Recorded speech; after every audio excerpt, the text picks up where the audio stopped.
আমরা রয়েছি ঘাটালের নিমতলা গ্রামে এবং এখানে যে পরিস্থিতি হয়ে রয়েছে সেখানে সাধারণ মানুষরা যারা পায়ে হেঁটে বলা চলে যে বাড়িতে তারা পৌঁছাতে পারছেন না এবং সেই জন্য অস্থায়ীভাবে এই ভেলা তৈরি করা হচ্ছে এবং এই ভেলা করেই বলা চলে যে এই যে কলা গাছের তৈরি ভেলা সেই ভেলা করেই তারা বাড়িতে পৌঁছচ্ছেন।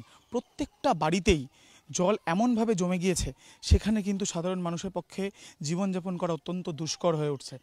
এই যে জায়গা, এই জায়গার প্রত্যেকটি বাড়িতে যারা একতলায় থাকতেন তারা কেউই এখন থাকতে পাচ্ছেন না এবং এখানে যে ছাদ, এই ছাদেও কিন্তু এখনও পর্যন্ত রান্না চলছে এবং এখানে যারা ছাদে রান্না করছেন তাদের যেটা আশঙ্কা, যদি আবার বৃষ্টি পড়ে তাহলে সেই ক্ষেত্রে তাদেরকে যে শেষ সম্বলটুকু সেইটুকুও তাদের আর থাকবে না। দুদিন আগে পর্যন্ত এখানে যে পর্যায়ে জল ছিল সেই পর্যায়ে জল এখন না থাকলেও যা জল রয়েছে প্রায় কখনো কোমর সমান, কখনো মাথার কাছাকাছি।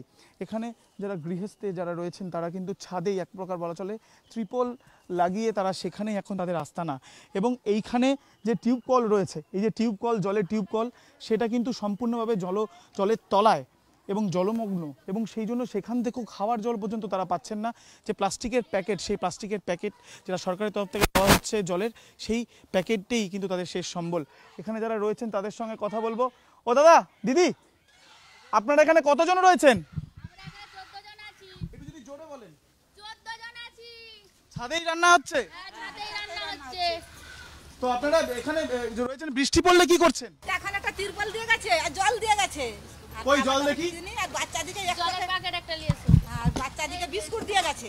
একটা এই যে জল দিয়ে গেছে। এই যে পাউচে করে জল পাচ্ছে, এই জল দিয়ে আপনাদের হয়ে যাচ্ছে? চালাতে হচ্ছে। হচ্ছে মোটামুটি চলে যাচ্ছে, আর কি করবো?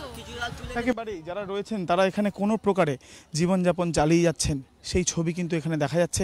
যে খড়ের গাদা রয়েছে সেটাও পুরোপুরি জলের তলায় এবং যে সকল বাড়ি রয়েছে, একটি বাড়ি আমরা দেখতে পাচ্ছি কলারসেবল গেট রয়েছে সেই বাড়িতে এবং সেই বাড়িতেও কিন্তু পুরো নিচের তলায় এক প্রকার জল জমে গিয়েছে। আমার ক্যামেরা পার্সন উজ্জ্বলকে বলবো দেখানোর জন্য যেখানে কীভাবে জল পুরো একতলার ভেতরে ঢুকে গিয়েছে এবং অস্থায়ীভাবে যে সকল ভেলাগুলো এখানকার এলাকার বাসিন্দারা তৈরি করেছেন সেই ভেলাগুলো করেই তারা কোনো প্রকারে এখানে এক বাড়ি থেকে আরেক বাড়ি যাতায়াত করছেন, কারণ যাতায়াত ব্যবস্থা সম্পূর্ণভাবেই বিপর্যস্ত। সেই ছবি কিন্তু পরিষ্কার। ক্যামেরায় উজ্জ্বল ঘোষের সঙ্গে আবির দত্ত, এবিপি আনন্দ, পশ্চিম মেদিনীপুর।